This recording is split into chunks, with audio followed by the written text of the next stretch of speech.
The real question is, are testicles equivalent to ovaries? We're just starting cold open here. Okay, sorry. Um, Welcome to Nothing But Worry. I'm Lance Ash, and here with me as usual on the sofa is my wife Bonnie.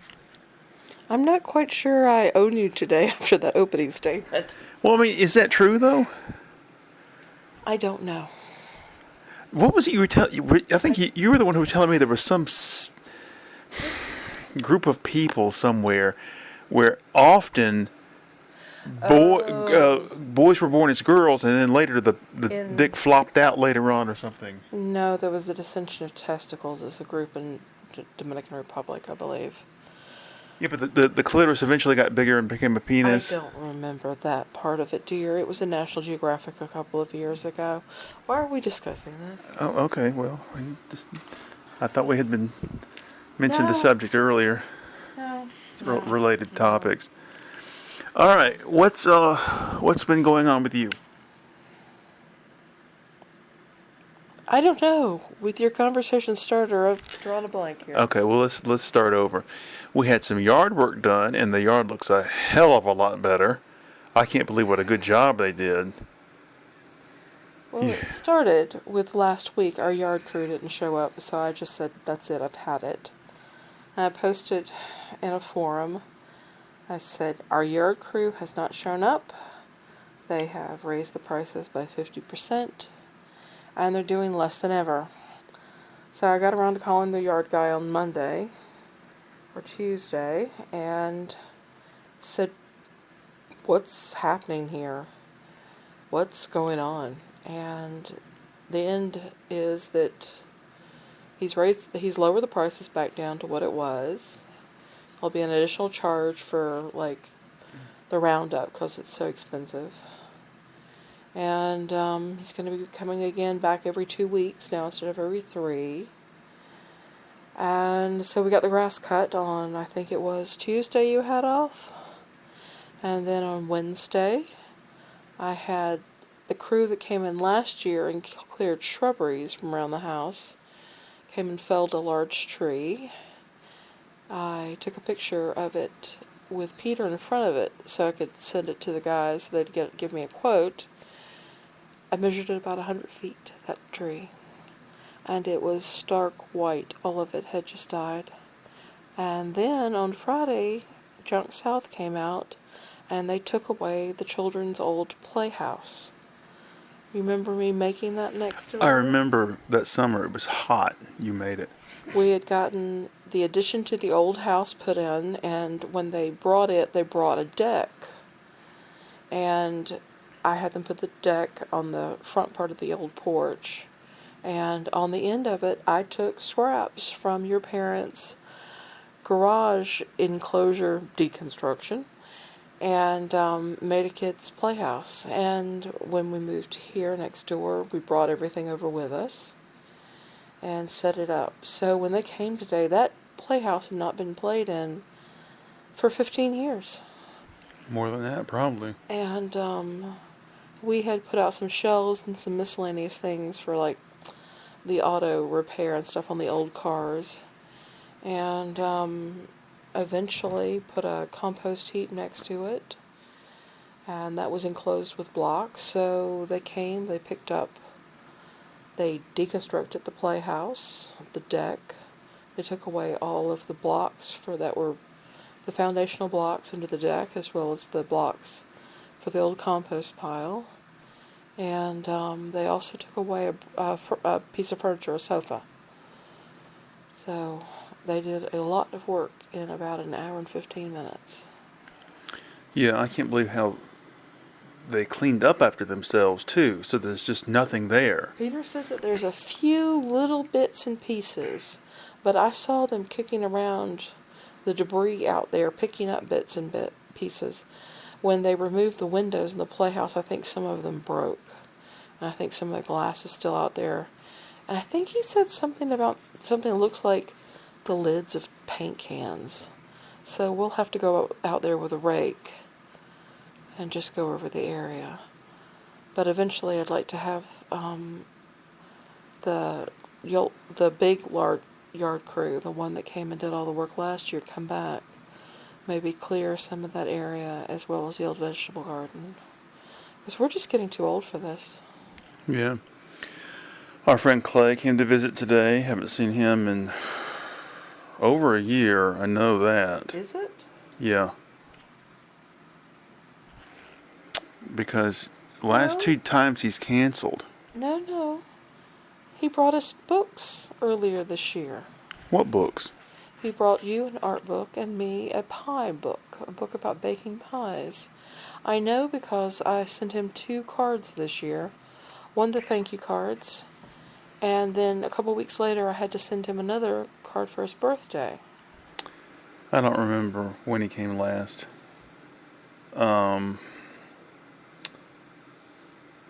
He always comes with gifts in hand. He need not do that. Today he brought us jams and jellies. Oh, I want to try one of those, by the way. He brought us, those were from the Winterville Farmers Market. And he also brought us olive oil soap that was made at his partner's family olive grove in Lebanon. You need to go make some fresh bread so I can put some of that homemade jelly on the bread. Yes, you're right. I do need to. It's on my list for the weekend. I was supposed to eat some honey this weekend, but I forgot. I think one's a peach bourbon and the other is a blackberry. So this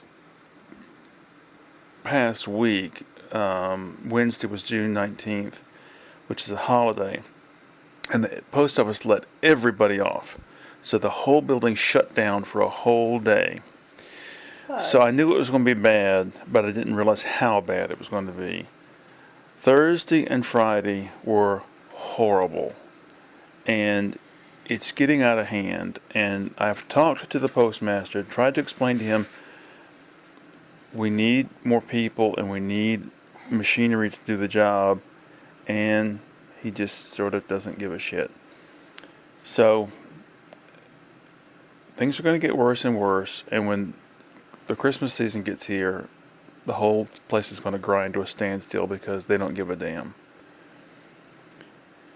You saw just how bad things have gotten this week. On Thursday, I believe it was, you received a card from your daughter.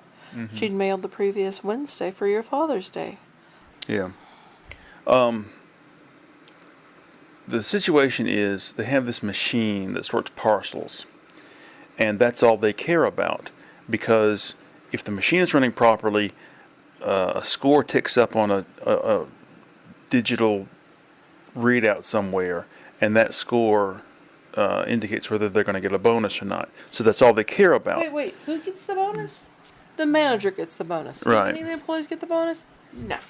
So anything else in the building they consider to be of secondary use or importance. And I liken it to somebody who's training to run a race, and you tell him, well, your shoe's untied. That has nothing to do. Don't bother me with trivialities while I'm trying to train for this race. I've got to win the race. If your shoe's not tied, then you're not going to win the race. And if the trucks aren't unloaded and the dock kept clear, that machine is not going to get fed properly, and it's not going to get any mail to run on it. But they don't want to hear that. So, anyway, I hit a couple of little free libraries this weekend and found interesting stuff. People are just throwing things away. Got some used DVDs at a library that they were selling, and people just don't care anymore about physical media, and it's all a scam. They're going to be crying one day. Oh, me. It's interesting how, 150 years ago, 100 years ago, 150 years ago, people really enjoyed reading, and books were like, in a way, they were like TV series now. Like a whole season of some TV show. I think that's very true. When I start on an author, if I find that I like him, then I will go and find everything that author has ever written, focusing first on the series that I'm on, and then any supplemental materials, and then any extra books he may have read. I binge through them the same way that people binge on Netflix. Yeah. Well, anything else happening? Our daughter's going to be leaving after the 4th of July to go away for 8 days to Bermuda, I think, with her boyfriend. And I get to cat sit over at her place during that time. Yeah. You can be taking my car every day over there to feed the cat. Preferably Peter's car. I prefer his car. Okay. Oh, I saw a car today, or was it today? And it had those big wheels. big chunky Mountain Man tires that I want on my car. Mm-hmm. Now that I'm just going 15 minutes to work, I don't think it'll hurt anything. You should be fine. Mm. And if we ever get snow, it probably won't be enough to cause a problem on the roads. And if it is, you've got all-wheel drive, and then again, you've got leave to take. You're building up your leave. There'll never be snow again in this area. Yeah, it's gotten so hot. This week it's been in the 90s here. And when Clay came down from New York, he noted that it was actually warmer up there in New York than it is right now. So 1,000 miles north, and they're hotter there. There was a magazine back in the 60s and 70s called Horizon. It was a quarterly art magazine. It came hardback. And there's an old issue I need to dig out of our stash, and it's about this area in New England where all these artists lived.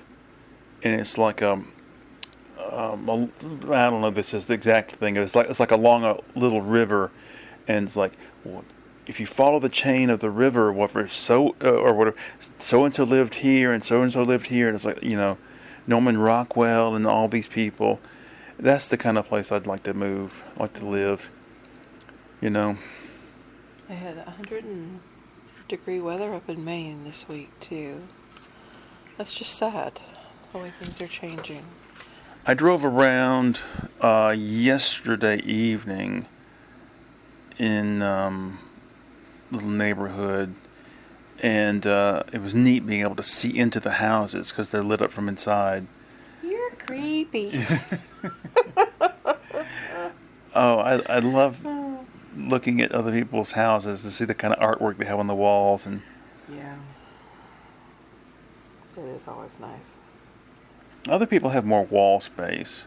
Seriously, we have a ton of wall space. I mean, we've got an 11-foot ceiling, the 11-foot wall there, and 8 feet on the sides, and then graduated upwards. And we've got, God, there must be 30 or 40 pictures in here easily.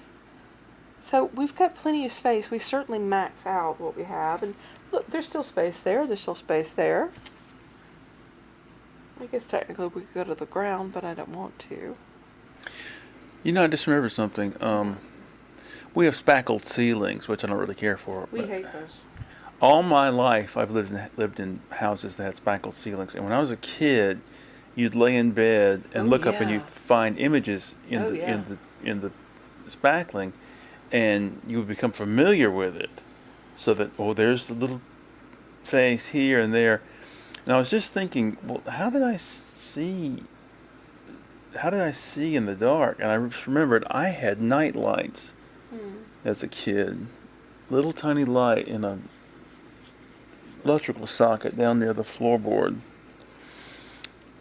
Yeah, I don't think I started sleeping in a totally dark room until I was 16 or 17, probably 15. Now you live in a blackout room for your bedroom. And yeah. The funny thing, though, is the thing that wakes me most up is if the fan stops. You know, I slept through the storms the other week. I didn't hear anything because my fan kept going. But if the power had wavered but for a moment, the fan had stopped, I would have been awakened. Yeah. I wake up mainly because I have to pee. We're old, that's why. I would have slept longer this afternoon, but woke up to pee and couldn't get back to bed. Well, our schedule is off because Clay came over during your normal sleep time.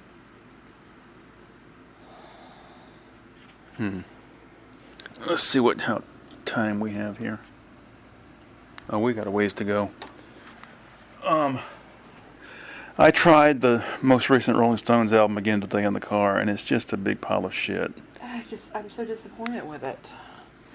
That first video they released, it just subpar, not interesting. I would have gladly watched them perform on even a live performance rather than what they had on that video.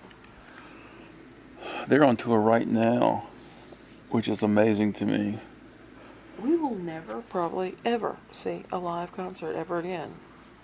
Between the prices and our just not wanting to go and be jostled about. We've gone to a couple of concerts over at Hugh Hodgson. I took the kids over to other concert venues. But those were all seated, ear signs. I would love to go visit, like, New York and be able to go to a small, intimate area and see a jazz group play. Something like that. Blue Note or something. Yeah, absolutely. I bet my niece doesn't do anything like that. My niece lives in New York, and she probably... Southern Baptist missionary to the heathens. Yeah, probably doesn't do anything like that. Of course, who knows? She did show up on Jimmy Fallon, didn't she? So. Yeah. Well, it'd be really cool if she branched out, got a boyfriend that my sister doesn't approve of, and, went crazy. She'll never do it. Never. When I was 16, I put up a Kiss poster in my room. Oh, God. And when my mother saw it, she just, she was aghast. And as soon as my father got home from work, she went to him and said, go look in his room and see what he's got on the wall. And my dad came back there and he took one look and he staggered back as if somebody had stunned him with a cattle prod. And he said, I don't know what's wrong with you. Ever since you turned 16, you've gone crazy. We never treated our kids like that. My father, we had an argument years ago when my son was about 10 or so. And he said, you wait till Peter turns 16. He's going to go crazy just like you did. But no, he didn't. No. I got to tell the story today to Clay about, we were talking about the only thing you have basically is how nice you are to others, in the end. And I told him the story of Peter going to school, and I said, you don't let other people bully you, and don't let other people bully others. You stand up for people. And my favorite story revolves around one of the wrestlers calling out some kid for being gay. And Peter looked at the wrestler and goes, you're the one that wrestles around half naked with other guys on a mat. I thought that was perfect. Yeah. Oh. I kind of wish the kids had gone crazy. Of course. It feels like they haven't done not even a third or fourth of the things that we did, because you and I just took off. Yeah, well, like my mother said, we kept them under our wing, very protective of them, so... Yeah, but we weren't the type of parents to condemn them. I remember offering to rent a room for prom night for Reed and her friends downtown, because they were going to be down there, and you don't know if the kids are going to drink or not. You don't know. I said, why don't you just let us rent your room? There's a hotel right across the street from the conference center, where the convention center, where everybody's going to be, and it's near all the restaurants, and you guys can hang out there all night long. And she's like, no, thanks, though. It's like, what the hell? I can't tell you how many times I had to rent a hotel room because I couldn't go home because my parents would be sniffing around. You've been drinking. You've been drinking. Oh. You know, if they had been a little more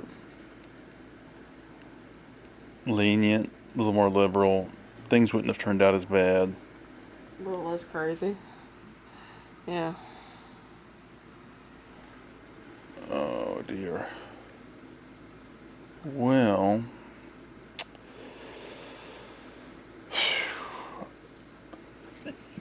I think this coming week is going to be pretty bad, but we'll see. We'll see. I can't think of anything else to say. Oh, let me look at my list here. Found out a friend of mine I went to school with is now a grandfather. And when our friend from New York came over, I was telling him this, and he said, well, he knew lots of people that were our age that are grandparents now. Yeah. Which is amazing. But I think it's fewer people having grandkids now. I know our kids aren't planning to have any. And of course, Clay's not having any. Yeah. I'm reminded of the movie Idiocracy. And they have a reflective moment. How did we get to be such an idiotic state? And it's because all the people like us and our children didn't have children. We embraced the idea of perhaps one or none, you know. And then all the idiots were breeding like rabbits, and they're the ones that took over. And as soon as you told me that he had had a grandchild, I went, oh, fuck. The idiots I breeding. went to Walmart today and was struck yet again by just how ugly Humans so are. many people are. So the shocking the difference between going to Walmart and going to Publix. I don't know how widespread Publix is across the country, but it's They're based out of Florida. But they only hire pretty people, and they only hire pretty people who smile at you and make eye contact and try to engage with you in a friendly manner. Whereas the people who work at Walmart, the cashiers, they act like you're disturbing them, and that they, you know, Some of them aren't so bad, but I don't go that often anymore, so. So anyway, reminds me, I want to go to Atlanta sometime and go to the Beaufort Highway Farmers Market, get some nice things, get some cheese, bread. Curse you. Bonnie doesn't eat dairy products anymore. I can't eat dairy products anymore. Okay, let's see what our time is now. All right, we're over the limit, so that's about it. So, Okie dokie. Well, good night.